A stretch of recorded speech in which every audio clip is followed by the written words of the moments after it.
결과 보고서 안에 중간 보고를 받겠습니다. 당초에는 오늘 가습기 살균제 지원팀의 조사 결과 의결 안건 두 건을 함께 상정할 예정이었으나 최근 심의하고 계신 보고 안건들과는 달리 의결 안건인 관계로 보다 충분한 사전 검토가 필요하다는 판단하에 검토 기간을 일주 연장해서 다음 주 목요일 전원위에 상정하고자 합니다. 참고해 주시기 바랍니다. 먼저 가습기 살균제 및 4.16 세월호 참사로 희생당하신 분들을 위해 묵념을 하겠습니다. 가습기 살균제 참사와 4.16 세월호 참사로 희생되신 모든 분들의 명복을 빕니다. 모두 묵념.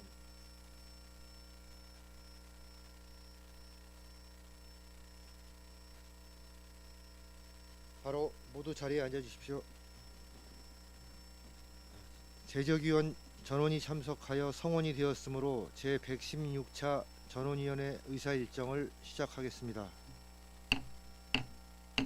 1차 회의록 제113차, 114차, 115차 회의록은 미완성인 관계로 다음 회의에서 확인하겠습니다. 저희 위원회에서 지금 속기하시는 분 두 분이 열심히 하고 계신데 요즘에 워낙 회의가 많아서 조금 지연되고 있습니다. 참고해 주시기 바랍니다. 다음은 오늘 회의의 공개 여부를 결정하겠습니다. 오늘 회의는 위원회 운영규칙 제11조 제1항에 따라 공개로 진행하려고 합니다. 의견 있으시면 말씀해 주시기 바랍니다. 그럼 오늘 회의는 공개로 진행하겠습니다. 다만 코로나19로 인해 많은 방청인을 수용하기에는 어려움이 있어 생중계로 진행함을 양해하여 주시기 바랍니다. 다음은 안건 심의 순서입니다. 안건 제2021-97호 직나9 세월호 변형 손상 부위 확인 및 원인 조사 결과 보고서의 중간 보고를 받겠습니다. 참고로 하나 말씀드리면 오늘 보고 드릴 안건은 일주 전인 지난 9일 전원위원회에서 보고 드렸던 제목과 동일합니다. 그런데 그 지난주에 보고드렸던 내용은 피난전기의 변형 부분을 주로 보고를 드렸고 오늘은 세월호 선체에서 피난전기 부분을 제외한 다른 부분에서 발생한 변형 손상 부위를 집중적으로 보고 드리려고 합니다. 나중에는 한 개의 안건으로 합쳐질 예정이라는 점을 말씀드리겠습니다.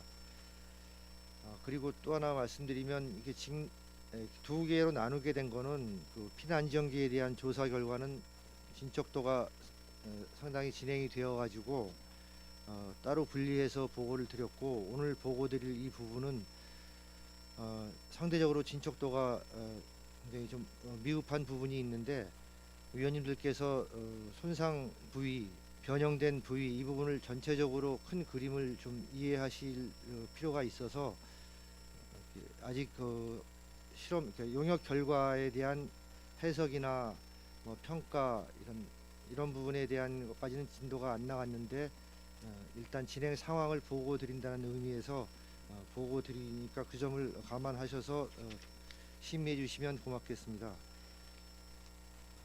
이어서 세월호 조사 1과장께서 소위원회 논의 결과를 포함한 안건 보고를 해 주시겠습니다.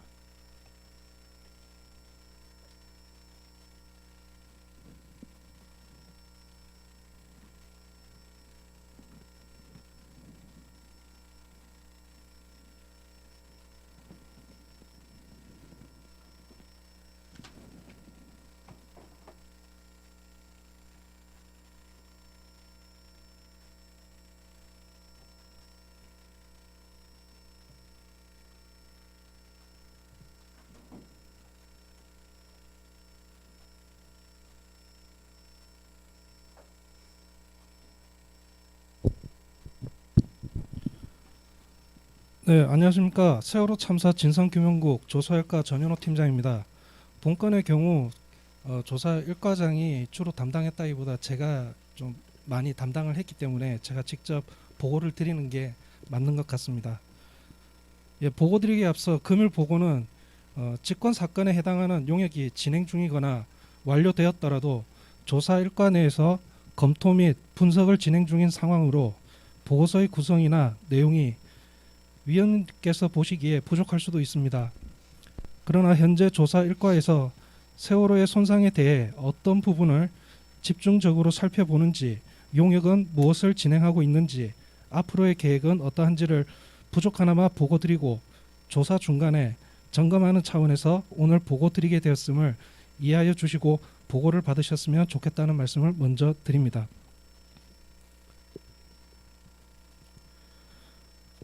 네, 직락 후 세월호의 변형, 손상 부위 확인 및 원인 조사, 조사 결과 보고서 안을 중간 보고 드리겠습니다.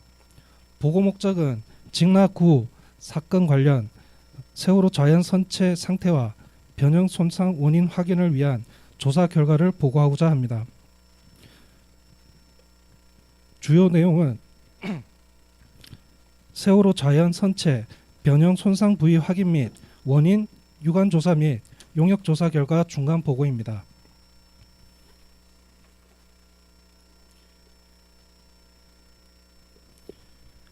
네, 조사 결과 보고서입니다. 1, 2페이지의 목차는 생략하도록 하겠습니다.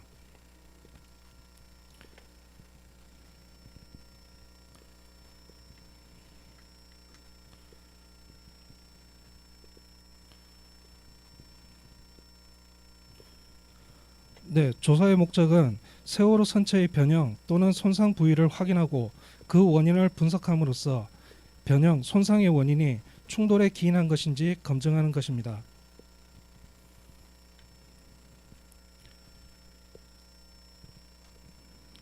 예, 조사의 쟁점입니다. 예, 먼저 5페이지의 그림 1을 봐주시기 바랍니다. 선조위는 세월호가 좌연으로 거치된 상태로 리프팅 빔에 가려져 조사 범위가 제한적인 상황에서 전체 면적 중 약 50% 이하에 대해 유관 조사를 실시하여 5에서 8페이지의 표 2, 3 및 그림 2, 4와 같이 손상의 종류와 범위를 간략히 표기하였을 뿐 세부적인 분류나 원인에 대한 언급이 없었음을 확인할 수 있습니다.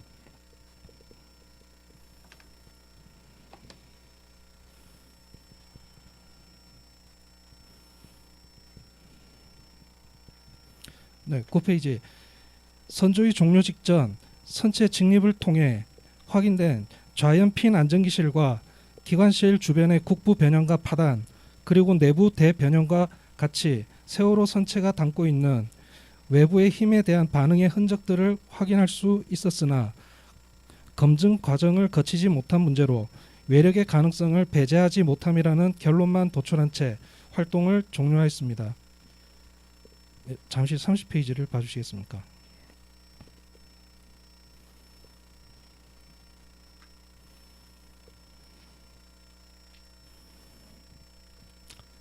예, 여기서 말하는 국부 변형과 파단 부분은 좌연의 다른 손상 부분과 위치나 모양이 특이하거나 차이를 보이는 부분이라 조사 일과에서도 조금 더 무게를 두고 조사나 분석을 하고 있는 중입니다.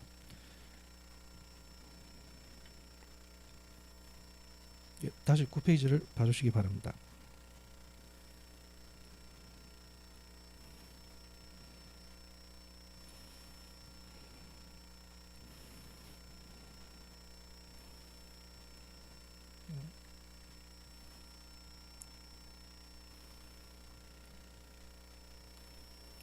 네, 과제 부분입니다. 첫째, 쟁점에서 언급한 것처럼 선조위의 조사 결과에는 손상에 대한 정의, 판정 기준 등에 대해 언급이 없거나 부족한 편이며 이로 인해 세월호 선체에 발생한 손상의 원인을 명확히 구분하지 못한 한계가 있습니다. 우리 위원회는 손상에 대한 정의, 기준을 제시하고 그에 따라 손상을 구분하고 분석해야 할 필요가 있다고 판단됩니다. 둘째, 선조위의 선체 조사는 세월호가 좌연으로 거치되어 조사 범위가 제한적인 상황에서 실시되었으므로 현재 직립된 상태에서 내외부의 손상 부위를 보다 면밀히 조사할 필요가 있습니다. 셋째, 변형 또는 손상 부위를 확인하고 그 원인을 분석함으로써 변형, 손상의 원인이 충돌에 기인한 것인지 검증할 필요가 있습니다. 예, 조사의 방법은 기록조사, 실지조사, 연구 용역을 진행 중이며 본 보고서에 해당하는 용역은 1번 세월호 선체 3차원 계측 용역과 2번 세월호 사고 분석을 위한 선체 조사 및 구조 해석 연구 용역입니다. 3, 4번은 114차 전원위에서 보고를 드린 피난전기 조사 결과 중간 보고에 속해 있습니다.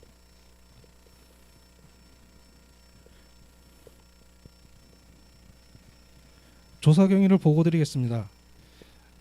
10에서 13페이지의 손상 종류와 정의, 판단 기준은 보고서의 구성상 조사 결과에 배치되는 게 적절하다고 생각됩니다만 보고서를 미처 수정, 보완하지 못한 점 양해해 주시기 바라며 조사 결과 부분을 보고 드릴 때 이 부분을 다시 설명드리도록 하겠습니다. 먼저 13페이지를 봐주시기 바랍니다.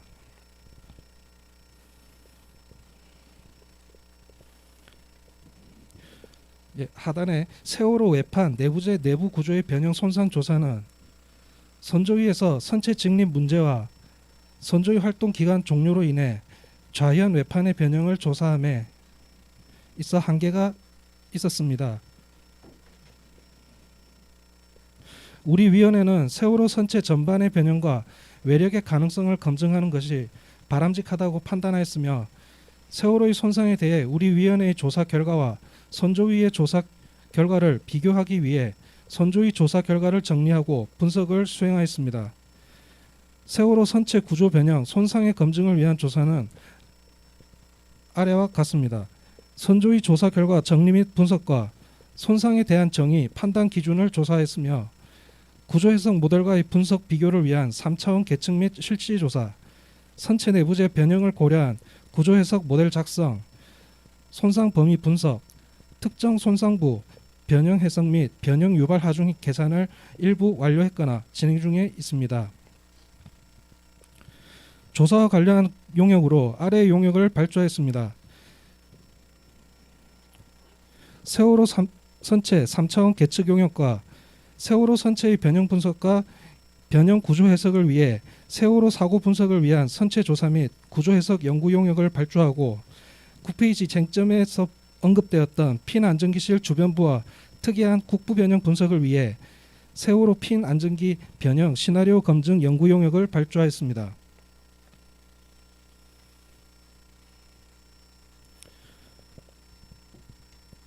조사 결과를 보고 드리겠습니다. 먼저 10페이지를 봐주시기 바랍니다.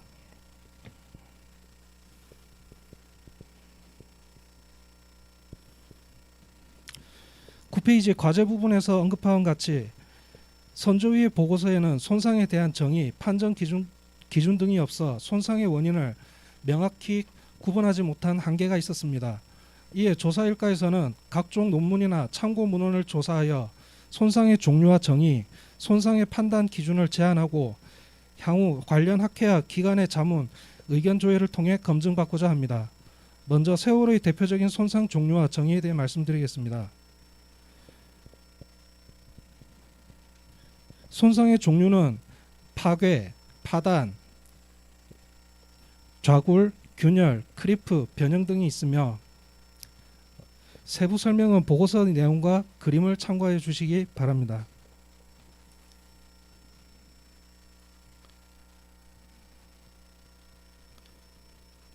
네, 13페이지 손상의 판단 기준은 유관 조사의 경우 10에서 13페이지의 손상 종류를 육안으로 확인한 후 경험 또는 지식에 비추어 판정하며 구조 해석의 경우 수치로만 나타나기에 파단이나 변형 등을 판단하기 매우 어려워 파단 변형률의 몇 퍼센트 등을 기준값으로 설정하고 이를 초과한 값이 나타날 경우 손상으로 판정합니다.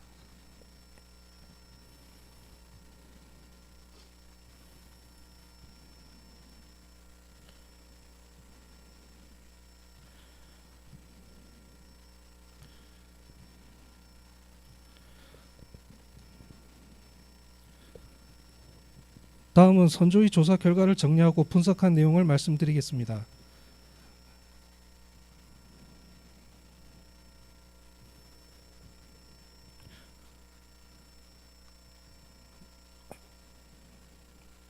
죄송합니다.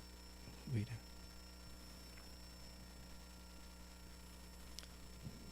이래? 선조위는 외판 및 내부재 상태를 리프팅 빔에 의해 제한된 상황에서 유관 조사를 실시하고 대부분의 손상은 파단, 좌굴이라 기술하였습니다. 손상의 종류는 세부적으로 구분하지 않았고 손상이 발생할 만한 원인 또한 언급하지 않았습니다. 이는 해당 용역의 목적이 손상 원인 조사가 아닌 직립을 위해 당시 세월호의 현재 상태가 직립을 위해 이동하고 직립할 때 안전한지를 확인하는 것이 주 목적이었기 때문으로 판단됩니다.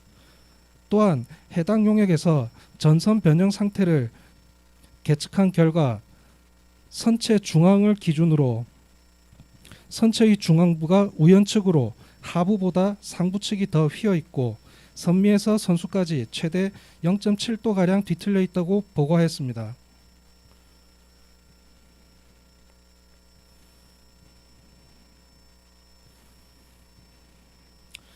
다음은 구조 해석 결과 부분입니다. 이 부분부터는 현재 조사 및 분석을 진행 중으로 검토된 사항만 말씀드리겠습니다.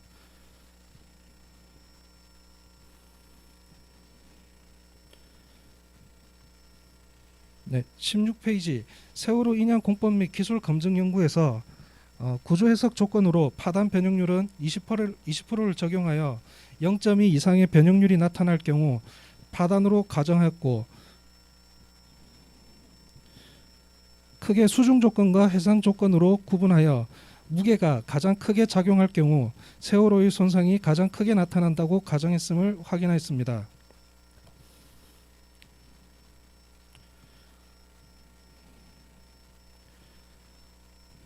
네, 17페이지 인양 과정 단계별 검토를 통해 나열된 가정의 구조 해석을 실시하고 제한된 기준값을 초과한 값이 나타나는 부위를 손상으로 가정하여 현재 상태와 일치되는 경우 손상의 원인과 손상 발생 시점을 이 과정이라고 특정하고자 합니다. 잠시 이게 지금 검토 및 분석 진행 중으로 이 보고서에는 지금 안 들어가 있는데요. 잠시 참고 자료를 보여드리겠습니다. 예, 그 선조의 직립 용역에서 작성한 손상 보고서입니다. 그 손상 보고서 내에 손상 종류와 위치, 이 현장 사진 등을 이렇게 볼 수 있습니다.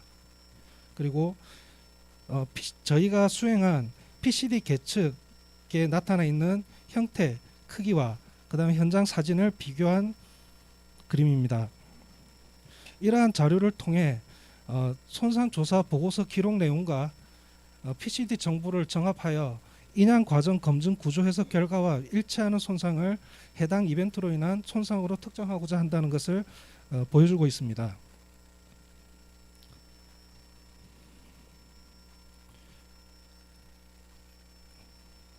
다시 보고서 돌아가겠습니다. 18페이지입니다. 다음 장부터는 세월호의 변형 손상 조사를 위해 우리 위원회에서 발주한 용역들로 아직 진행 중이거나 분석이 완료되지 않아 용역의 목적, 진행 상황, 현재까지 확인된 내용을 위주로 간략하게 보고드리고자 합니다. 세월호 3차원 계측 용역은 세월호의 내외부 상태를 3차원 계측 기법으로 촬영하여 구조 해석 기초 자료 및 기록 보존 자료로 확보하기 위해 발주한 용역입니다. 18페이지 그림 20의 장비를 사용하여 19페이지 그림 22의 결과물을 얻을 수 있었습니다.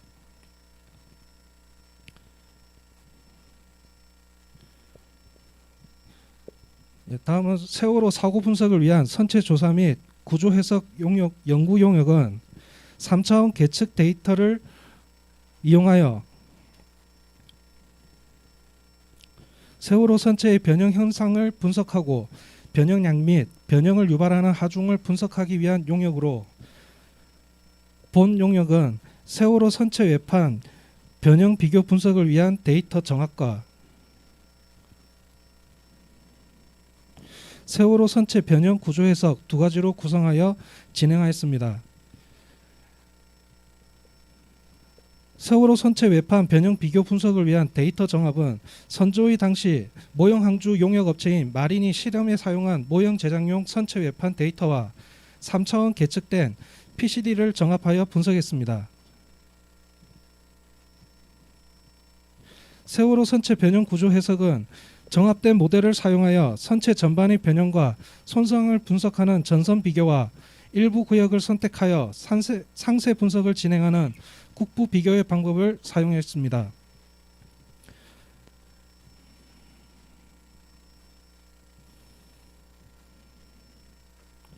선체 조사 및 구조 해석 연구 용역이 현재 완료되지 않았기에 국부 비교 분석을 요약하여 보고드리고자 합니다. 21페이지 그림 25와 표 5의 구역을 중점 분석 구간으로 선정하여 분석하였으며 구역별 분석 결과는 27페이지부터 29페이지에 나열한 바와 같이 27페이지를 봐주시기 바랍니다.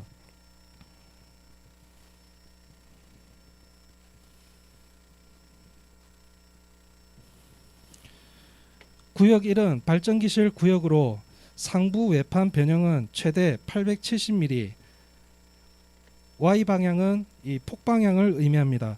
하부 외판 변형은 마이너스 300mm, Z 방향은 이 높이 방향을 의미합니다. 내부재는 대칭 변형 X 방향은 길이 방향을 의미합니다. 선수미 방향을 얘기합니다. 28페이지 구역 2는 주기관실 구역으로 상부 외판 변형 최대 900mm, 하부 외판 변형 마이너스 200mm, 내부재 대칭 변형과 30mm 이내 X방향 변형으로 분석되었습니다. 구역 3은 핀 안전기실과 데크스토어 구역으로 상부 외판 변형 최대 950mm, 하부 외판 변형 마이너스 250mm, 내부재 대칭 변형과 30mm 이내 변형으로 분석되었습니다.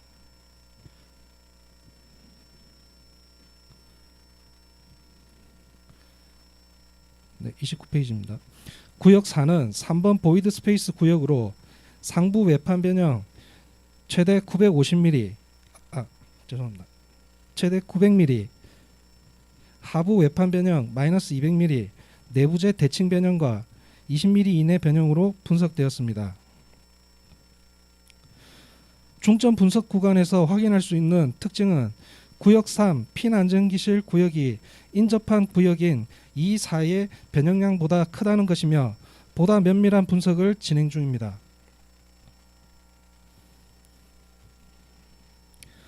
핀 안전기 경락고 변형 상태 분석 부분은 114차 전원위에서 보고한 핀 안전기 조사 결과 보고서에 포함되어 있어 생략하도록 하겠습니다. 30페이지입니다. 30페이지 국부 위치 변형 분석은 9페이지의 쟁점에서 언급한 바와 같이 좌연의 다른 손상 부분과 위치나 모양이 상당히 특이한 차이를 보이는 부분으로 세월호 핀 안전기 변형 시나리오 검증 연구 용역에 포함하여 분석을 실시하였으며 현재 분석이 완료되지 않아 변형량 추정 원인을 제외한 위치와 형상 분석 방법에 대해서만 설명드리겠습니다.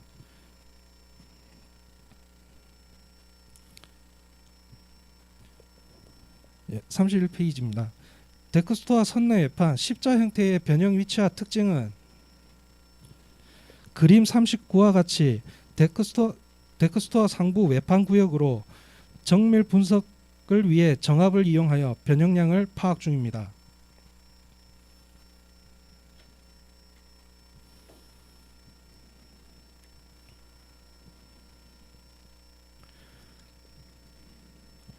다음은 보일러 탱크 외판 돌출부의 변형 위치와 특징입니다.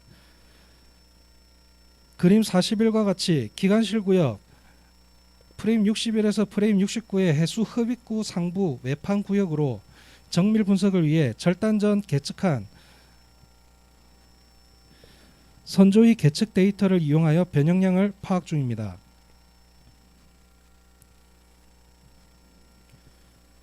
예, 33페이지 O 형태의 변형 구간입니다.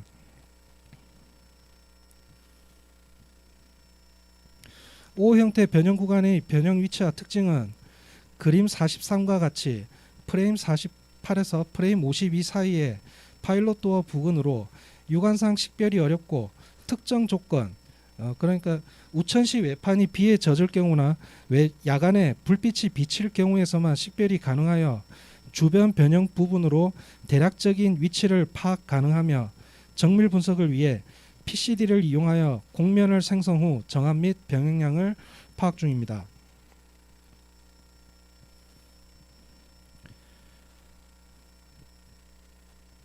핸드레일 변형 구간은 좌연 B데크 선수 상부의 코너부에 구조물로 선내 방향으로 변형되어 있는 형상으로 변형량 분석을 위해 34페이지 그림 44의 보도자료와 34페이지에서 37페이지의 나열한 계산식과 구조 해석을 이용하여 변형을 일으킬 수 있는 힘을 추정하였습니다.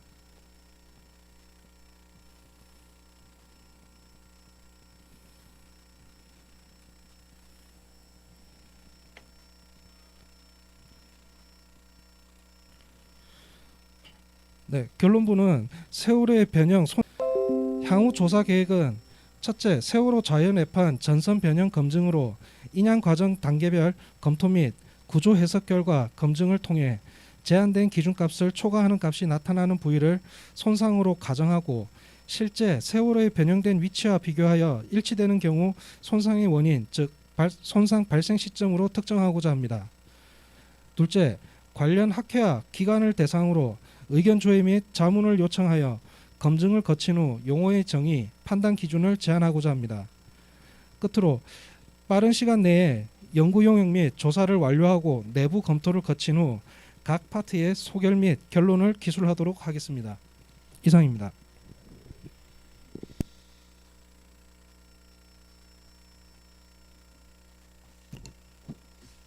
네, 수고 많으셨습니다. 그러면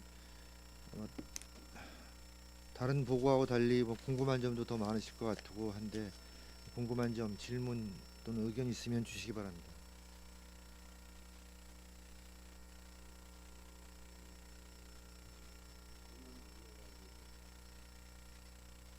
예, 총리 아까 부탁을 드렸는데 소위원회 논의 결과에 대해서 간단히 정리해서 정리된 게 있으니까 그걸 기초로 말씀해 주시기 바랍니다.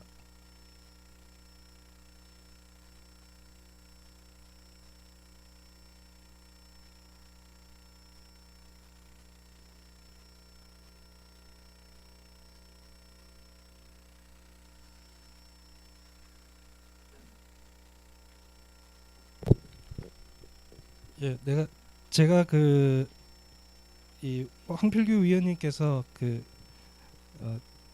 말씀하신 부분에 대해서 먼저 설명을 조금 드리겠습니다. 출처 주장에는 근거가 있어야 한다고 했는데 사실 저희가 이 보고서를 작성한 시간이 되게 짧아서 미처 이 보고서에 다 담지를 못했습니다. 그래서 향후 이 추가 수정 보완이 되면 이러한 내용들이 다 담길 것이라고 저는 생각하고 있습니다. 네, 소위원회에서 논의 사항 진술하시는 거는 그냥 소위원회에서 위원님들이 진술하신 부분 그것만 결과만 말씀해 주시면 되겠습니다.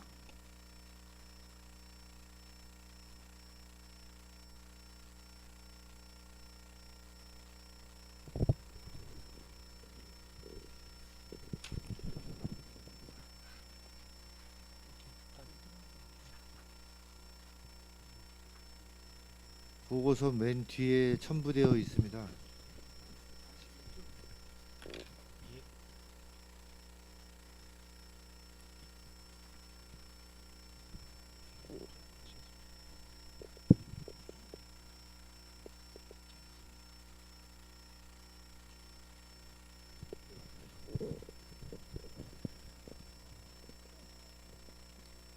황필규 위원님께서 말씀하신 내용입니다.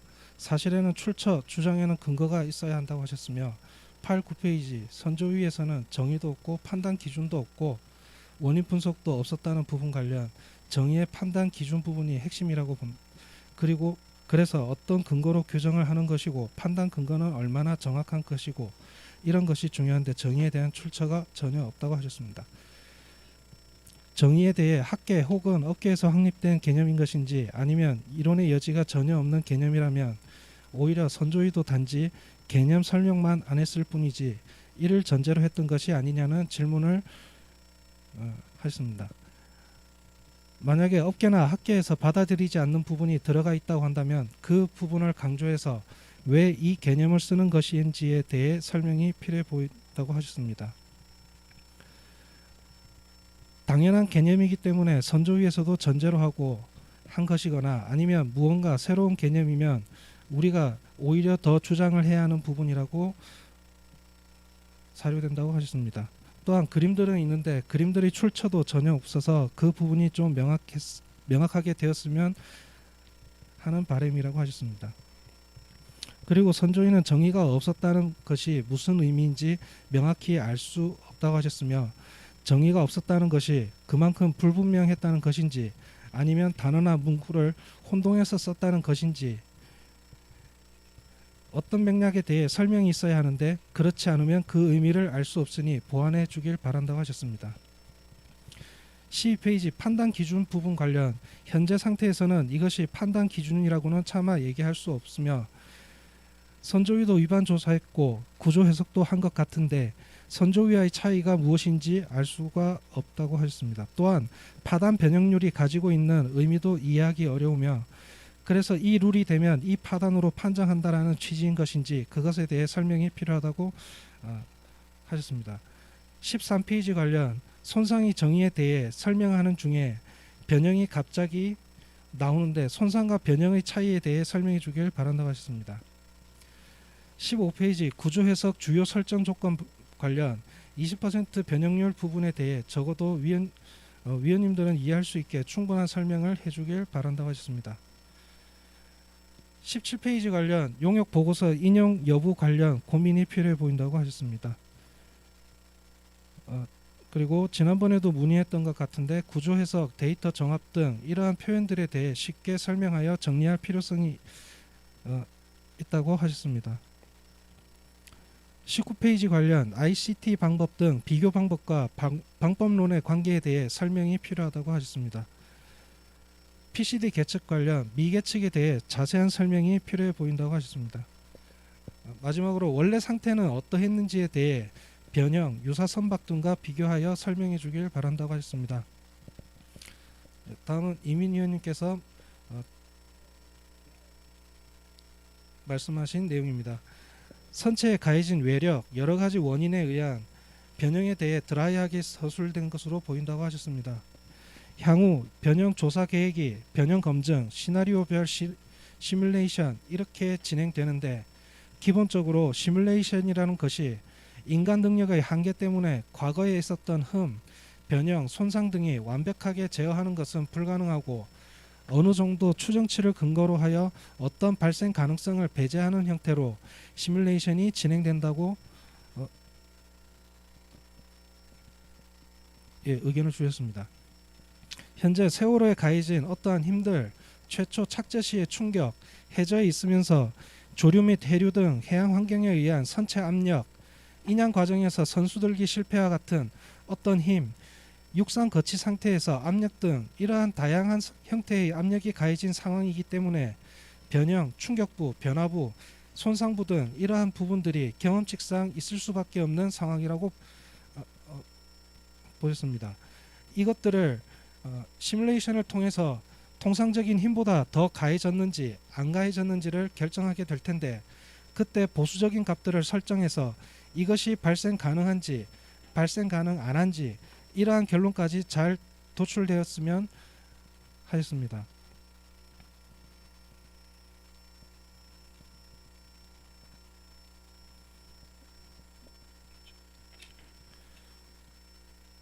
강계탁 소위원장님께서 지적하신 부분입니다. 26페이지에서 28페이지 그림상 수치와 내용의 기술된 수치가 다르므로 수정을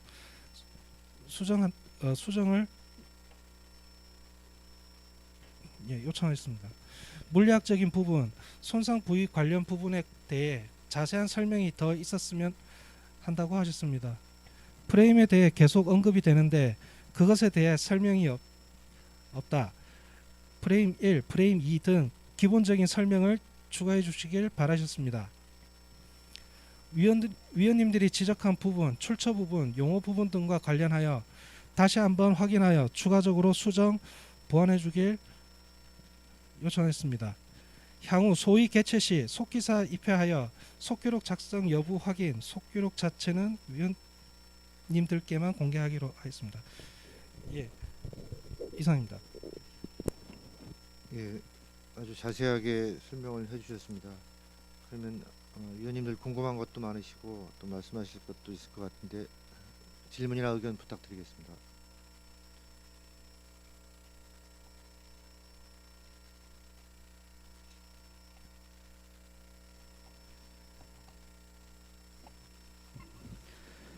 네, 수고 많이 하셨습니다. 그 소위에서 발언한 내용 간단하게 정리하고 또 이 시뮬레이션, 이 조사 과제와 관련해서 우리가 조금 더 그 포인트로 삼을 수 있는 부분에 대해서 조금 구체적인 부분 말씀드리는 것 이렇게 말씀드리도록 하겠습니다.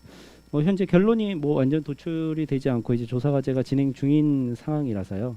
이제 그 현재 외력이라든지 현재 선체의 상태 이런 부분에 대해서 어떤 특정한 의견이나 이런 거 없이 드라이하게 중립적으로 서술된 상황이라고 현재 보여집니다. 그래서 이제 향후 이제 변형 검증 시나리오별 시뮬레이션 이렇게 진행이 되는데 시뮬레이션 이렇게 컴퓨터 수치 해석이라든지 컴퓨터에 여러 가지 수치를 넣어서 이제 진행되는 그런 시뮬레이션은 여러 가지 가정들 이제 우리가 현실을 완전히 컴퓨터상에 반영을 할 수 없거든요. 현재까지의 과학 기술에 비춰보면 그래서 그 시뮬레이션이라는 게 여러 가지 가정적인 수치들 그 상황은 이렇게 됐을 것이다. 힘은 이 정도 가해졌을 것이다. 이런 형태로 이제 가정하에 어떤 결론이 이랬을 가능성이 높다. 저랬을 가능성이 높다. 이런 형태로 이제 결론을 도출하는 이런 것이기 때문에 완벽하게 그 현재 현실을 재현하는 것은 불가능하고 이제 어떤 값들을 추정하거나 가정해서 이제 발생 가능성이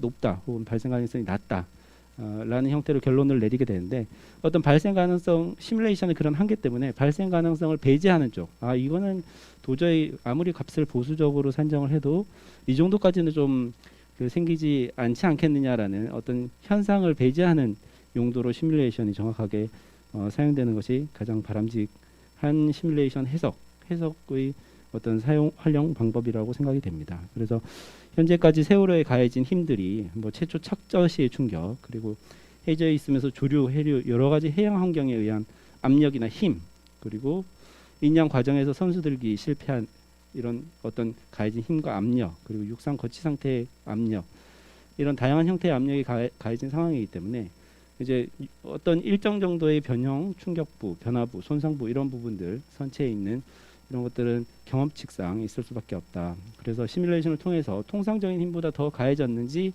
안 가해졌는지 이걸 결정하게 될 텐데 가급적이면 보수적인 값을 선택해서 시뮬레이션이 좀 더 그 설득력 있는 이런 부분들 가질 수 있도록 하면 좋을 것 같다는 말씀드립니다. 그래서 좀 중요한 부분이 그 침몰한 그 해저에 있는 선박의 선체 부식, 손상 부재 이런 것과 관련해서는 다양한 논문들도 연구들이 이미 많이 진행되어 있는 상황입니다. 그래서 선체 자중이라든지 화물창의 잔존 화물에 의한 하중 그리고 해저면과의 접촉 상태 그리고 조류의 흐름에 의한 하중 이런 걸 받게 되고요. 이제 침몰 이후에 부식이 계속 진행되면 이제 선체 구조 부재의 두께가 지속적으로 감소하는 이런 현상도 보입니다. 그래서 선체 부식률 추정하는 추정 공식들도 있고요. 선박의 선령이 증가할수록 부식 피로 파괴로 인한 구조 강도 손상이 빠르게 진행되고 해수는 담수에 비해서 부식성이 심하고 또 해수에 포함된 여러 가지 어떤 물질들이 그 금속에 대한 부식성을 최고로 하는 그런 영향 그런 효과를 미치게 됩니다. 그래서 이너 보텀 플레이트 아마 내판 그 선저판 철판의 경우에는 이제 1년 동안 0.242mm 부식돼서 줄어드는 비중이 상당히 큰 비율로 계속 얇아집니다. 그리고 어퍼데크 플레이트 이게 상판을 말하는 건데요. 요거는 1년에 0.172mm. 그래서 이게 거의 절반 그 이상으로 계속 줄어들기 때문에 이런 부식에 의한 영향. 그래서 선박 같은 경우는 해저에 오래 있는 경우 선체 구조 자체가 붕괴되는 사례도 실제로 많고, 또 그런 부분에 대한 구조 해석 부분도 많이 진행되고 있으니까 그 부분 참고해서 합리적인 결론을 도출할 수 있는 그런 조사 과제가 되었으면 하는 바람입니다. 네, 이상입니다. 예, 임 위원님 감사합니다. 위원님께서 소위원회에서 주셨던 의견 다시 한번 정리를 하셨고 또 추가로 또 의견을 주셨는데 거기에 대해서 조사팀에서 답변을 하실 수 있는 부분 하시고, 이 부분이 이미 보고서에 아직은 반영이 안 된 거죠. 안 됐다면은 이제 앞으로 이제 하셔야 될 텐데 지금 답변하실 수 있는 범위 내에서 답변 네. 부탁드립니다. 지금 이제 저희가 시뮬레이션이나 구조 해석을 추가적으로 수행하게 될 텐데요. 지금 위원님께서 말씀하신 부분, 이제 침몰 선박에 대한 어떤 그 부식 영향이나 그 화물이 지속적으로 가해지는 환경 등 이제 좀 보수적인 값을 기준으로 설정하고 이제 반영해서 이 결과를 도출했으면 하신다는 말씀인 것 같은데요. 원래 그 일반적인 설계는 그 정상적인 상태에서 이렇게 설계를 하게 됩니다. 그리고 이러한 경우는 굉장히 보수적으로 그 각종 논문이나 연구 뭐 학술지 이런 부분들을 최대한 참고해서 가급적 또는 매우 보수적인 기준값을 설정하고 시뮬레이션이나 구조 해석을 실시하고자 합니다. 예, 이상입니다.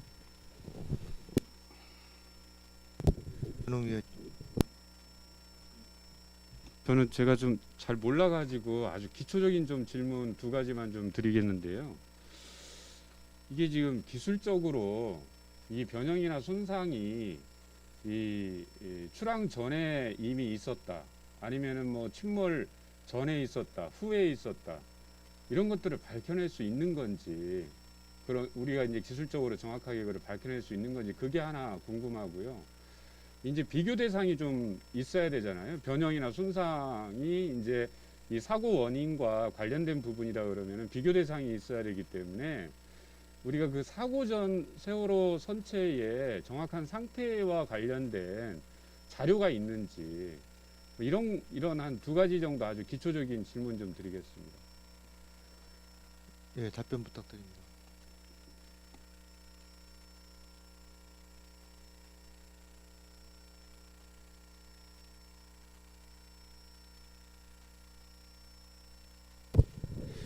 예.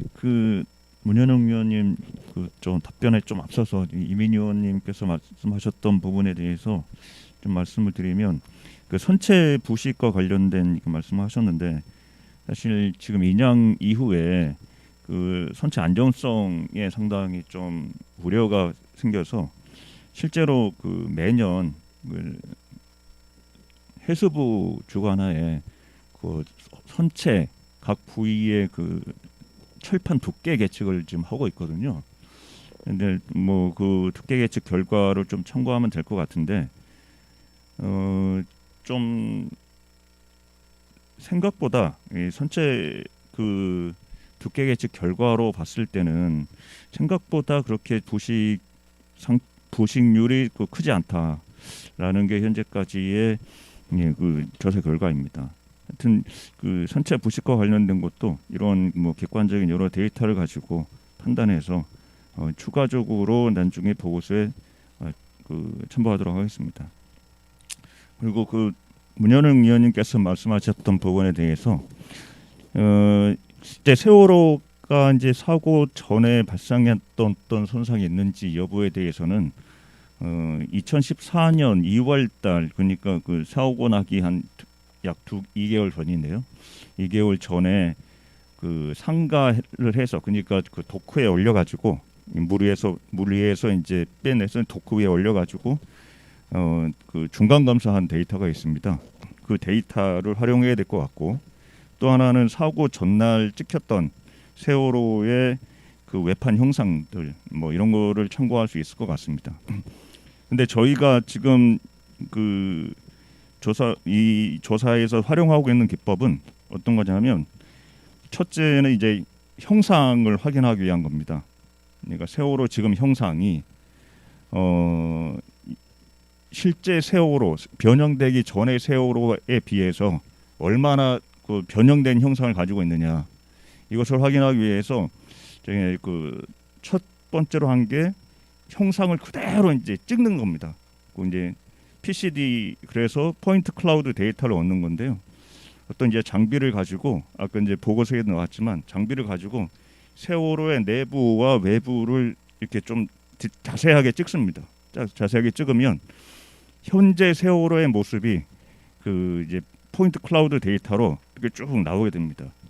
그러면 그 나와 있던 포인트 클라우드 데이터를 이제 비교할 대상이 있어야 되잖아요. 현재는 이렇게 변형이 됐는데 그럼 원 상태는 뭐냐? 그걸 확인하기 위해서 그 아까 이제 보고서에서는 예전 선저위에서 그 마린에서 그 자유항공 모형 시험할 때 세월호 모형을 만들었던 그 도면 그 모형을 만들었던 데이터를 이용해서 서로 비교했다고 했는데 사실 그건 이제 세월호를 제작한 세월호를 만든 그 도면이거든요. 세월호 도면 실제 세월호를 건조할 때 만든 도면하고 이 PCD 데이터하고 서로 이제 이렇게 그 맞춰가면서 비교를 하는 겁니다. 그러니까 그렇게 비교를 해보면 아까 그 보고서에도 나온 것 같이 좌현 상부가 뭐 900mm가 안쪽으로 들어갔다. 네, 뭐 하부 쪽으로는 뭐 한 뭐 200mm 정도 밑으로 내려갔다. 이런 게 이제 확인됩니다. 네. 사실 그래서 이제 그런 방법을 통해서 현재 그 그 세월호의 변형 형상을 먼저 확인하고 있고 그 이후에는 변형 형상이 확인되면 이제 그 각종 변형이 발생됐던 유발하게 된 힘의 크기가 어느 정도냐 이제 그걸 계산하게 될 것이고요. 그리고 나서 이런 각종 하중들이 사고 이전에 이미 있었던 것이냐, 예. 사고 이후에 발생한 것이냐. 근데 사고 이후에도 여러 가지 이벤트가 있습니다. 그 해저 착저하는 과정도 있을 것이고요. 예, 해저에서 뭐 이동할 수도 있고, 그다음에 특히 인양할 때 상당히 많은 힘이 선체에 미쳤다고 보고 있는데, 그 중에서도 이제 그 선수들기, 여러분 위원님도 알고 계시겠지만 선수들기 때 상당히 많은 그 선체에 힘이 가해졌을 것이고, 그 이후에 이제 인양하는 과정에서도 있을 것이고, 그리고 인양 이후에 거치하는 과정에서도 약간의 추가적인 변형이 있었을 것이라고 생각됩니다. 그래서 지금 이제 저희들은 이제 이 변형 형태는 확인이 됐는데 이 변형에 유발하는 힘의 크기가 어느 정도냐, 그리고 그 변형이 언제 생긴 것이냐, 언제 생긴 것은 이제 특정할 수 있느냐 여부에 관련해서도 계속 조사를 하고 있습니다. 네, 답변 고맙습니다. 이재원 의원님, 그다음에 안정주 의원님. 하나 좀 물어볼 게 있는데요. 그 제가 안 가봐서 이런 질문을 하게 됩니다. 이 세월호가 인양된 이후에 어떤 상태로 지금까지 쭉 있는지, 무슨 특별한 보존 관리 같은 걸 하고 있는지, 아니면 뭐 거치돼 있다는 얘기를 하셨는데 그냥 비바람에 노출돼 있는 건지, 뭐 그런 걸 조금 한번 말씀해 주시면 고맙겠습니다.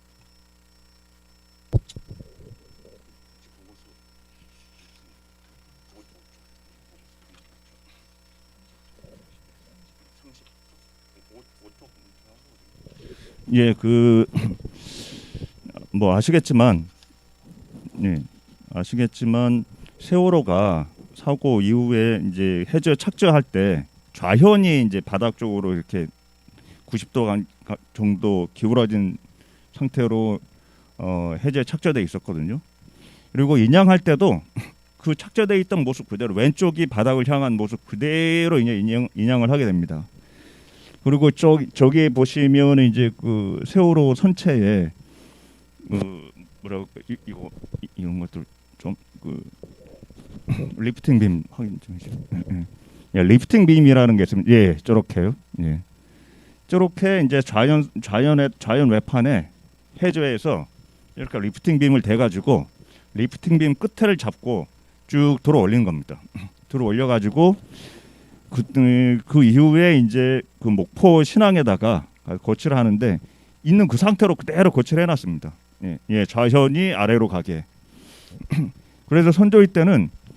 이 좌현 쪽이 아래로 가 있고, 예.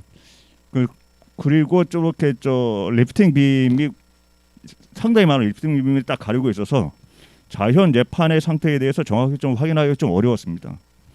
지금 이제 그 선조일 때도 그렇지만 저희도 그 만약에 그 좌현 외판 부분에 대해서 이제 많은 그 충돌 의견이나 이런 주장이 있기 때문에 그걸 확인하기 위해서는 이제 실제 좌현 외판 상태로 확인해야 되고, 더불어서 내부재 안쪽 구조가 또 어떻게 변형되어 있는데까지 확인을 해야 될 필요성이 있었고, 근데 선저위에서는 이게 근데 좌현 쪽으로 누워진 상태로만 있었기 때문에 거의 이제 대부분이요, 조사의 한계가 좀 있었다라고 보시면 될 것 같고, 선저위 말미에 2018년 5월달에 이렇게 이제 직립을 하게 됩니다.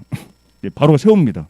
예, 실제 배가 물 위에 떠 있는 것 같이, 예, 바로 이렇게 딱 세워서 있고, 지금 현재는 저 상태로 거치가 되어 있습니다.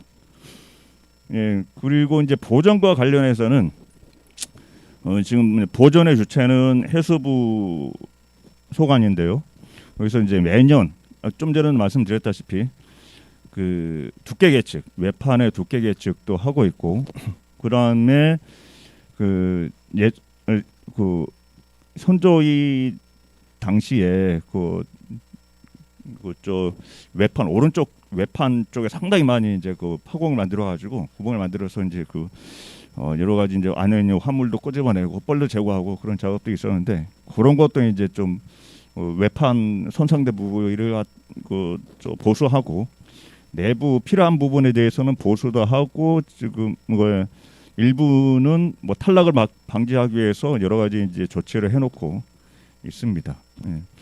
뭐 배가 상태 사실 좀 너무 커가지고요, 뭔가를 덮거나 가리거나 하는 건 어려울 것 같고, 계속 혹시나 내부에 추가적인 부식이나 뭐 문제가 생길지 않을까,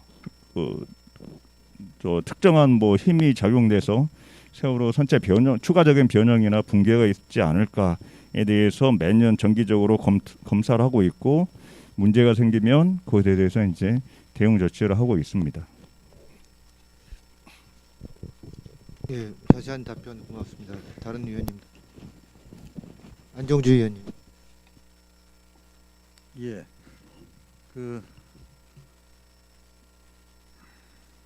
보고서 저 그쪽에 그 첫 단락 보시면요, 답은 있는데요. 그게 이제 진상규명 쟁점의 선체 변형에 관련된 것인데, 여기 보면 선조위 종료 직전 선체 직립을 통해 확인된 좌현 핀 안정기 실과 기관실 주변의 국부 변형과 파단, 그리고 내부 대변형과 같이 세월호 선체가 담고 있는 내부의 힘에 대한 반응의 흔적들을 확인할 수 있었으나 검증 과정을 거치지 못한 문제로 외력의 가능성을 배제하지 못함이라는 결론만 도출한 채 활동을 종료하였다, 이렇게 돼 있어요. 제가 궁금한 것은 이 선조위가 그렇게 결론을 내렸다, 이렇게 돼 있는데 이게 선조위 전체 위원들의 만장일치화된 그런 결론인지, 혹 아니면 선조위는 크게 이제 우리가 내인설과 열린안에서 두 개로 돼 있다는데, 열린안을 주장한 그 위원 가운데 실질적으로는 소수, 실질 6명 가운데 실제로 2명이 이런 그 열린안을 했고요. 실질적으로 4명은 이제 내인설을 주장했기 때문에 그 부분에 대한 말씀을 좀 해주시면 고맙겠고요. 그 다음에 이제 이 우리 엄청난 이제 국민 세금을 들여서 오랫동안 그 모형 항주 시험을 한 마린, 이 이제 보고서, 용역 보고서를 냈지 않습니까? 그 마린에 연구하고 하는 이런 것들이 이제 방송들을 통해서 그 당시 많이 이제 국민들에게 많이 알려져 있고 잘 알고 있는데요. 이 마린은 이 침몰 원인, 그 침몰 참사 원인 규명 이런 데 대한 모의 실험 이런 것들을 이제 깊이 있게 했는데, 그 결론으로서 이제 외력설은 기각한다, 이렇게 했거든요.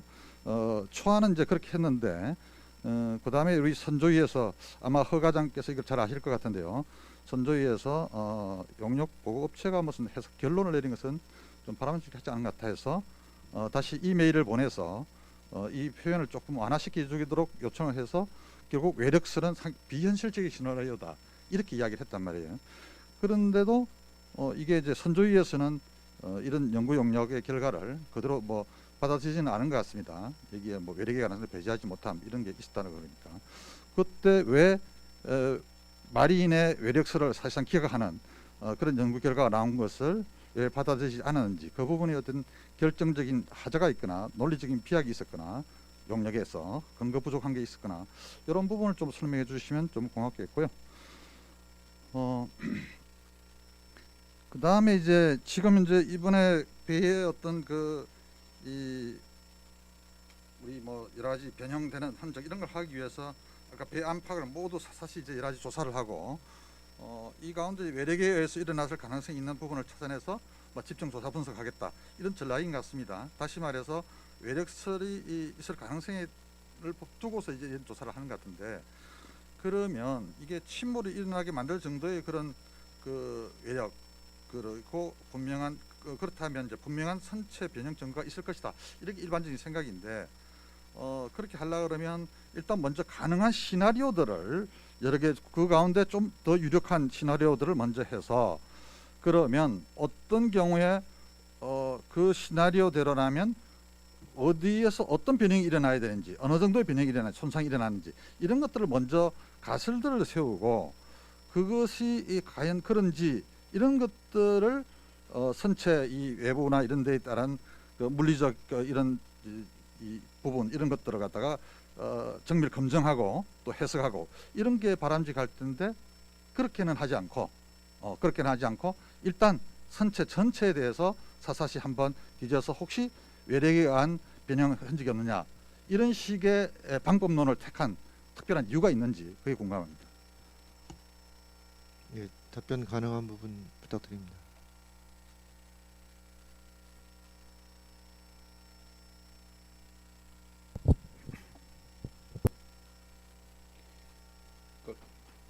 잘 아시겠지만 선조위 마린 용역이라고 하는 것에 대해서 왜 문제 제기가 있고 받아들이지 않았느냐, 이거는 저희들이 답변할 수 있는 건 아닙니다. 종합보고서에 나와 있지 않습니까?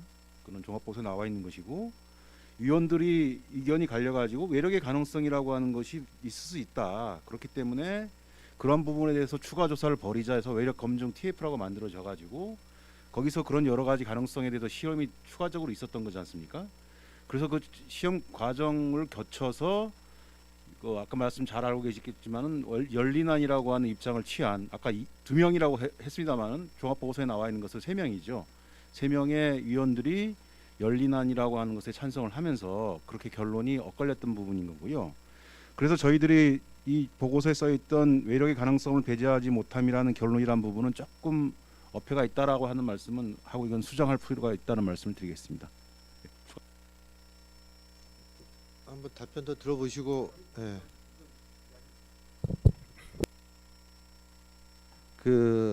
이 내인설하고 열린안 3대 3 서명한 것은 맞는 이야기입니다.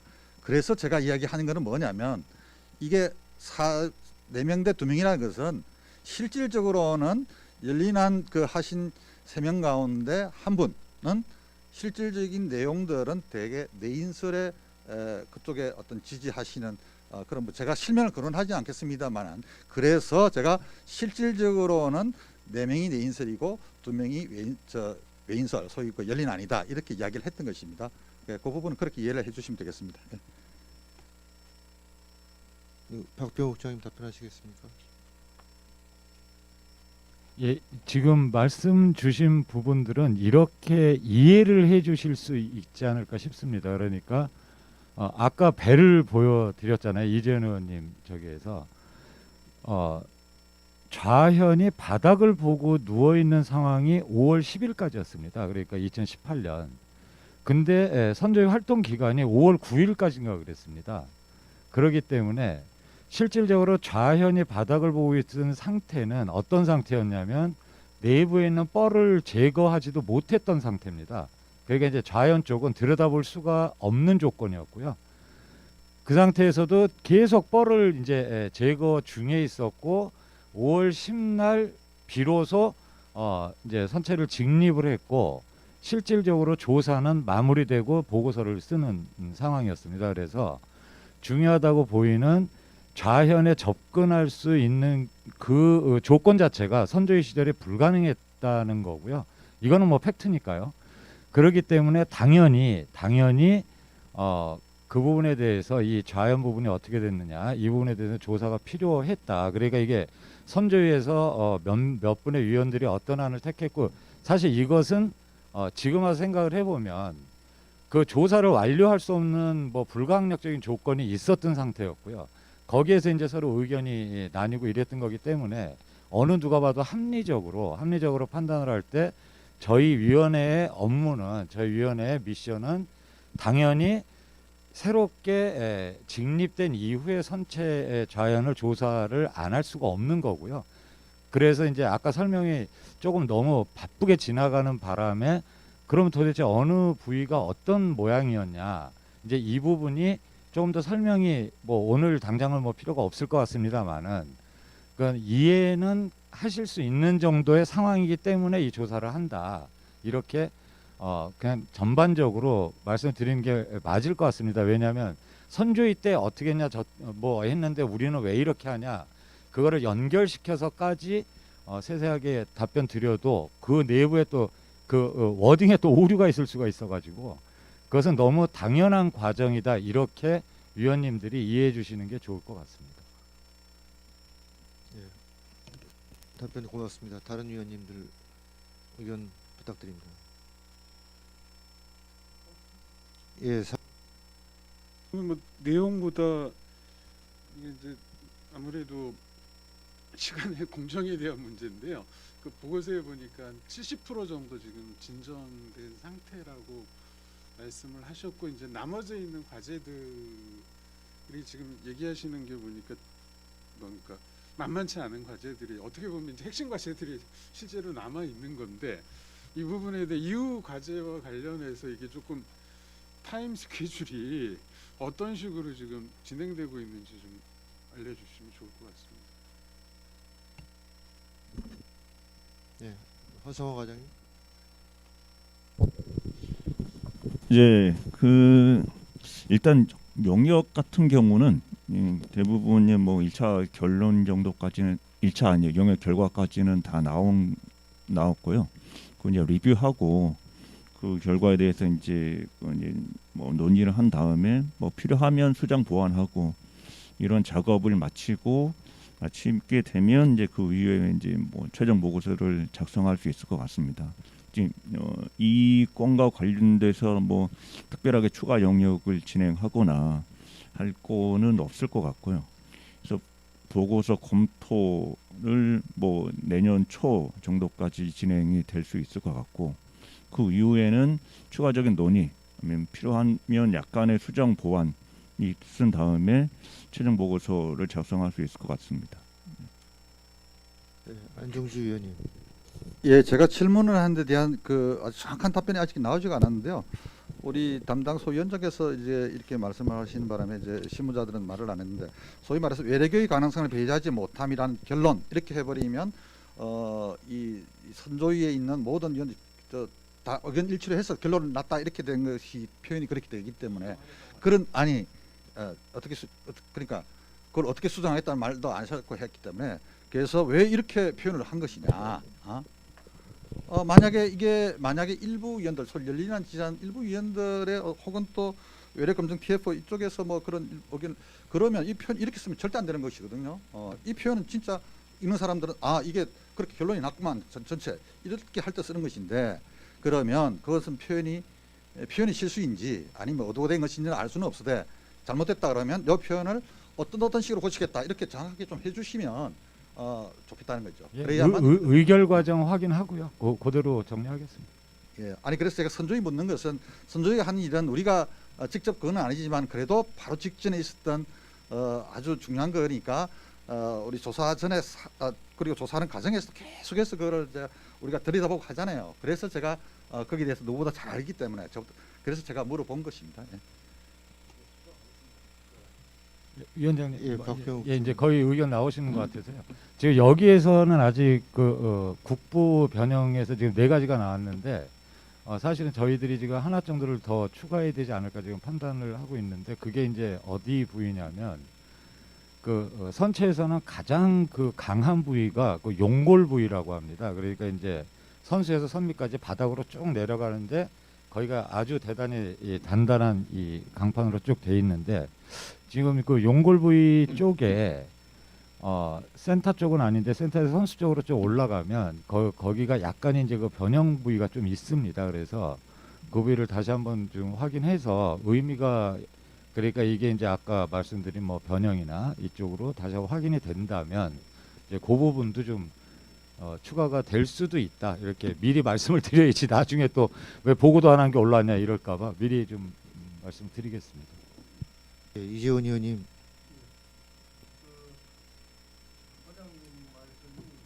그 지금 뭐 특별히 다른 뭐 새로운 무슨 용역 발주를 하든가 조사 과제를 뭐 맡기든가 할 건 이제 없다고 말씀하신 것 같은데 지난번에 그 피난전기 할 때도 제가 말씀을 드렸습니다마는 피난전기에 순간적으로 또는 일시적으로 157톤 이상의 힘이 가해졌을 때 피난전기에 어떤 변형이 생기는지 이거는 왜 직접 실험을 하거나 조사하는 그런 안 하고 이제 제가 보기에는 그런 조사를 지금 할 계획이 없는지 그다음에 국민들이 굉장한 의혹을 갖고 있는 게 뭐냐면은 이거 잠수함하고 부딪힌 거 아니냐 방송에서도 뭐 그래 나왔지 않습니까? 그러면 직접적으로 잠수함하고 부딪힌 흔적이 남아 있는지 안 남아 있는지 꼭 집어서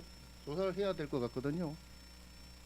그걸 하고 계신지 안 하고 계신지 이게 지금 이 조사 내용을 보면은 거의 신발바닥을 긁는 같은 조사라는 느낌이 들거든요. 직접적으로 국민의 의혹을 직접적으로 해소해 줄 수 있는 조사는 안 하고 있는 게 아니냐 이런 느낌을 지울 수가 있거든요. 그래서 제가 말한 두 가지 피난전기에 일시적으로 또 순간적으로 엄청난 힘이 가해졌을 때 피난전기에 어떤 흔적이 남는지 변형이 났는지 이런 조사를 하고 계신지 그 다음에 잠수함에 부딪힌 흔적이 있는지 없는지 거기에 집중적으로 조사할 계획이 뭐 있는지 실적이 있는지 그걸 좀 알고 싶습니다.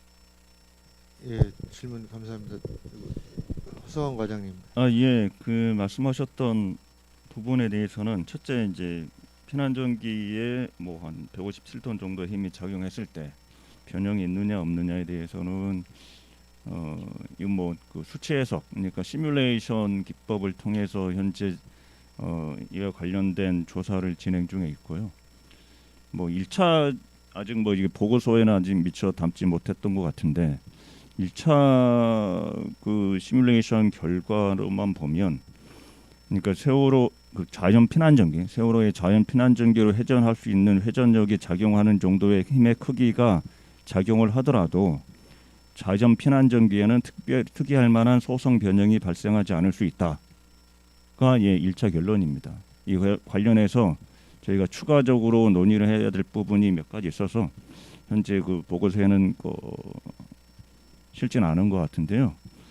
이 부분은 이제 추가 논의를 거친 다음에 다음 보고 기회가 있으면 그때 보고를 드리도록 하겠습니다.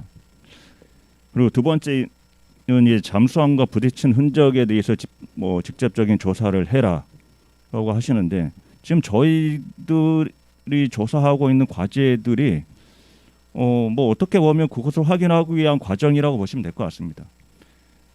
왜냐하면 그 세월호 선체 자연 전체가 성한 것이 한 군데도 없다고 보시면 됩니다. 근데 이 많은 손상들이 발생한 곳 중에서 어떤 형상이 언제 발생된 건지, 어떤 형상은 뭐 그러니까 예를 들어서 인양 과정 중에 발생한 건지, 아니면 그 이전부터 있었던 건지, 아니면은 왜 발생했는지 아직 그 명확하게 모르든지 뭐 이런 이제 각 그 손상 부위, 변형 부위별로 이게 이제 이걸 먼저 확인하는 작업이 필요합니다.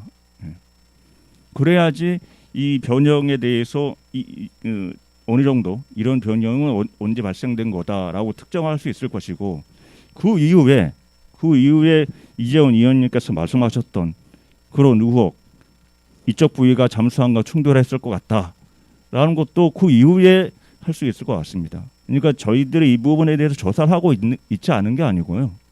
여러 가지 가능성들 중에서 소거 가능한 가능성을 현재 지워 나가고 있는 작업을 하고 있다고 보시면 될 것 같습니다. 예, 이재원 의원님. 그 조사하시는 건 뭐 옳으신 것 같은데 맞으신 것 같은데 제가 드리는 말씀은 잠수함이라는 또는 다른 수중 물체와 충돌을 했다라고 하는 경우에는 선체 외부에 남긴 잡다한 여러 가지 이 흔적들하고는 다른 굉장히 특징적인 흔적을 남길 거라는 생각이 들거든요. 그걸 꼭 집어서 그거부터 조사해야 되지 않느냐. 제가 말씀드리는 것은 전반적으로 다 조사하는 것도 좋은데 국민들이 지금 의혹을 갖고 있는 부분은 빨리 풀어줘야 될 의무가 우리한테 있다고 본다면은 그거부터 좀 특정적으로 조사할 필요가 있지 않겠느냐 하는 말씀을 드립니다. 박병욱 국장님. 이게 똑같은 질문을 지난번에 해주신 것 같은데요. 그래서 답변을 또 드리는데 만약에 저희들 조사 결과가 가령 오늘 선체 외판이 관련해서 이제 결과 보고를 했을 때 변형량이나 여러 가지를 봤을 때 외부에 외력의 작동을 했다라고 위원회가 결정을 하시면 사실은 그때 들어가야 될 상황인 거죠. 왜냐하면 아까도 말씀드렸지만 지금 현재 좌현은 엉망진창이 돼 있는 상태고 그 중에서 그래서 지금 이 조사를 하는 거거든요. 그래서 이 조사를 해서 실제로 외부의 힘이 작동을 해서 이렇게 변형이 됐을 수밖에 없다라는 그 결론을 나오기도 전에 저희들이 그쪽 조사를 한다면 그거는 조사 절차에도 맞지 않거니와 이건 좀 안 맞는 조사 과정 아니겠습니까? 그 답답하신 거는 알겠는데요. 그렇다고 그래서 지금 만약에 오늘 위원회가 그렇게 결정을 해주세요. 만약에 자 잠수함에 대해서 조사해라. 그러면 그 조사하려고 이 조사를 또 할 겁니다. 이 조사를 할 수밖에 없죠. 그게 과연 이 물 수중에서 어떤 외력을 가하면 어떤 흔적이 남는다는 어떤 국제 표준이 있는 게 아니기 때문에 그러면 결국은 이 선체 외판 조사할 수밖에 없는 겁니다. 그래서 뭐 답답해서 주시는 말씀인지는 알겠는데 저희들은 다시 한번 이번 기회를 통해서 좀 그 부분은 순서대로 가는 게 맞다 이렇게 말씀드리는 게 맞을 것 같습니다. 예, 황필규 의원님.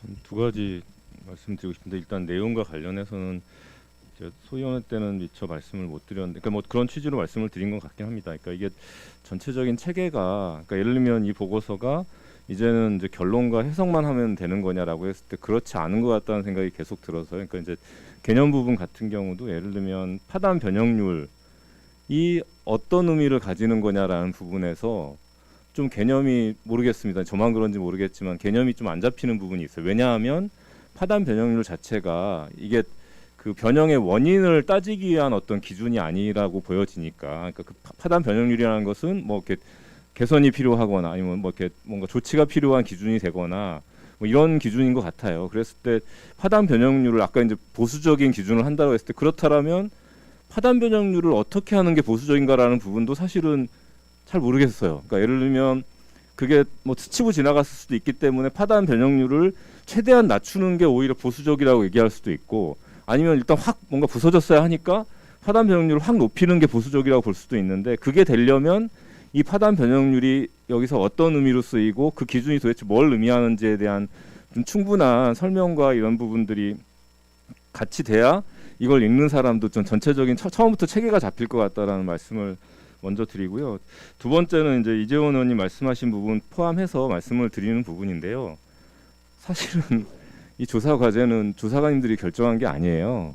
저희 위원들이 그것도 굉장히 많은 논의를 거쳐서 결정도 하고 또 때에 따라서는 이제 수정도 하고 하는 과정이 있었고, 근데 이제 아마 저희가 이제 좀 기간이 길어지다 보니까 또 이렇게 늦게 합류하시고 이런 분들이 있어서 우리가 도대체 뭘 결정을 했었는지, 어떤 과제는 왜 결정을 했었는지에 대한 좀 공감대가 좀 부족한 것 같습니다. 그래서 저는 그 부분 관련해서 저희가 이제 처음 시작할 때 과제 저희가 이제 좀 대주제로서 결정했던 것, 그리고 그 이후에 뭐 이제 매년 또 저희가 사업 결정을 했지 않습니까? 그 결정했던 것, 그리고 특히 용역 사업도 저희는 뭐 물론 그걸 아주 다 자세히 들여다보진 않았지만 적어도 이런 사업을 한다. 왜냐하면 예산이 있기 때문에 저희가 그 예산 심의를 하면서도 다 검토를 했었기 때문에 그 부분에 대해서 저는 위원님들께 좀, 물론 이제 대부분 위원님들이 가지고는 계시겠지만 좀 가급적이면 좀 정리를 해서 위원님들이 좀 손쉽게 어떤 주제를 다룰 때 이것과 관련해서는 우리가 그동안 어떤 과제를 결정했고 어떤 영역을 결정했는지를 좀 알아보기 쉽게 좀 정리를 해주시면 좋을 것 같습니다. 이상입니다. 예, 그 두 번째 관련해서는 지난번에 이민 의원님도 요청하신 바가 있어서 우리가 58개 과제에 대해서 간략한 개요를 정리하는 중에 있으니까 되는 대로 제공해 드리도록 하겠습니다. 네. 장님. 그 일정 관련해서는 이제 뭐 저는 자꾸 이제 어쨌거나 이게 좀 저희에게 주어진 시간이 있어서 말씀을 드렸던 거고요. 이게 왜 그러냐면 이게 제가 보니까 이 과제들이 다 쪼개져 많이 있잖아요. 그러면 나중에 이게 이제 또 합쳐지는 과정이 있는 거 아니겠습니까? 예를 들어서 지난번에 이제 피난장기 같은 경우에 그걸 이제 그 실험을 하는 데 있어서 예를 들어서 이제 질량이나 속도나 힘의 방향이나 이런 게 이제 계산을 막 하셨었잖아요. 그러면 그게 이제 이 외판에 의한 부분에 있어서 힘과도 연결이 되는 과제 아니겠습니까? 이런 식으로 이제 나중에 그러면 요 과제뿐만 아니라 각각의 과제들이 또 연결시키는 작업과 해석이 필요한데 이제 그런 것까지를 고려해서 지금 일정들을 좀 이렇게 잡아 나가는 것인지 그런 걸 좀 확인하고 싶었습니다. 이게 이제 중간 보고니까 1차로 끝나고 나면 내년 초에는 바로 이제 보완을 해서 의결 안건으로 올려야 되는데 그때는 직나 9-1을 다 합하고 지금 말씀하신 걸 착안해서 하나로 올려주시기 바랍니다. 다른 의견 있습니까? 님. 네, 이제 그 저희 위원들이 모두 이제 그 검증 절차가 필요하다라는 공감대가 있어서 지난번 우리 국에서 해양안전학회 대한조선학회 이제 그 학회 참석해가지고 검증 절차의 시작을 잘 진행을 했는데요. 어쨌든 우리 사무처장님 잘 말씀해 주셨지만 이제 검증을 해야 되는데 이제 검증을 우리 위원회가 이제 존속이 계속 지속되는 것이 아니라 결국에는 시간의 어떤 그 한계를 갖고 있고 그래서 적절한 시기에 이제 그 적절하게 조사가 종료되는 것과 이제 검증을 진행하는 게 이게 어느 정도 적절하게 맞물려야 되는데 아마 우리 사무처장님이 좀 지난번에 검증 절차에 대한 그 보고도 하시고 해서 아마 그 부분이 가장 걱정이신 것 같아요. 저희도 이제 이게 조사가 잘 진행되는 것과 별도로 이게 조사가 적절한 시기에 잘 진행이 돼서 또 검증 절차까지 잘 밟을 수 있어야 되는데 현재 이게 조사 진행 정도가 요 과제가 70%고 또 다른 과제랑 이게 결합돼야 되는 이런 여러 가지 문제가 있기 때문에 이게 그 제가 생각했을 때는 이게 그 조사 과제의 어떤 완결을 굳이 꼭 기다릴 필요는 없다. 기본적으로 조사는 계속 진행되되 그 조사 과제들에 대한 검증 절차 역시 우리 사무처장님 중심으로 해서 그 검증 일정을 잡아가고 또 그 각 국의 협조를 받아서 예를 들면 검증이라는 게 결국 그 우리가 참여한 학회의 서면 자문, 뭐 해양안전학회라든지 또 대한조선학회라든지 이런 학회의 서면 자문 그리고 대한조선학회 해양안전위원회라고 있거든요. 이런 위원회에 이제 그 자문 용역 그 뭐 교수님들이라든지 또 이 부분에 대해서 어떤 그 조회가 있으신 교수님들에게 이제 그 자문 용역 아니면 서면 자문 의뢰를 해서 그런 우리 위원들이 결국 이제 곧 판단을 내려야 되는데 그 판단 자료를 최대한 많이 모으자. 최대한 많이 받고 우리 교수님들 또 전문가들 어떻게 생각하는지 최대한 많이 그 절차를 밟자라는 측면에서 보면 요 조사 과제의 진행 지금 현재 70%이기 때문에 아마 내년 초면 아마 한 뭐 85%이 정도일 것 같은데, 이게 너무 또 촉박하면 검증이 이제 물리적으로 불가능한 상황이 되기 때문에 검증 절차는 우리 사무처장님 중심으로 해서 진행을 하고, 또 조사도 역시 진행을 해서 이게 최종적으로 좀 잘 어울리고 조화될 수 있도록, 이거 좀 그 지금 이제 단계가 12월이니까 아마 처장님 중심으로 좀 고민을 해주시면, 그리고 이 조사가 보고가 될 때마다 특히 검증이 필요한 조사 과제들은 검증 일정은 이렇게 된다. 그래서 검증 자료들은 언제까지 이제 의뢰를 드릴 거고, 검증 결과는 용역 서면 자문 결과는 언제까지 받을 것이다. 이런 일정까지 조금 나오면 우리 위원님들이나 아니면 사무처장님이 좀 덜 긴장하고 덜 좀 촉박감을 느낄 수 있을 것 같다는 말씀드립니다. 네. 예, 검증에 대한 제안 감사드리고요. 사무처장님께서 혼자 결정하실 것도 아니고 이소희하고 같이 상의를 해서 저한테 한번 보고를 해주시기 바랍니다. 다른 의견 있습니까? 예, 그럼 정리를 하도록 하겠습니다. 지금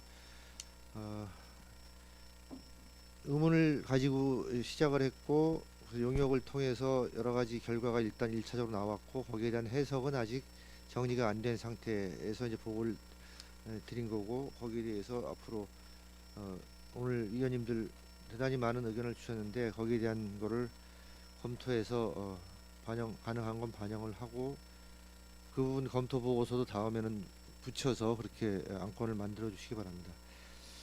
마지막으로 제가 이렇게 들으면서 하나 이제 문제 제기랄까 하나 하겠습니다. 아시는 것처럼 선조위에서는 내인설과 연리난으로 갈라진 채 마지막에는 표결로 정리가 됐거든요. 그러면 이제 우리도 지금 침몰 원인을 조사를 하고 있는데, 우리도 의결할 때 접어들어서 침몰 원인에 대해서 두 개가 있다 그러면 거기서 의견이 갈릴 때 표결을 통해서 결정을 하는 게 맞는지, 뭐 근거가 뚜렷하다면 모르겠는데, 그렇지 않고 각각 충분하지 못한 근거를 가지고 두 가지의 설이 있을 때 표결로 해야 맞을 것인지, 그런 좀 걱정이랄까 뭐 문제 제기 이런 걸 한번 해보니까 한번 고민을 좀 해주시기 바랍니다. 여기서 논의할 건 아니고요. 자, 그러면 안건 제2021-97호는 수정 접수되었습니다. 이상으로 제116차 전원위원회를 마치겠습니다. 모두 수고하셨습니다. 다음 일정을 안내해 드리겠습니다. 다음 회의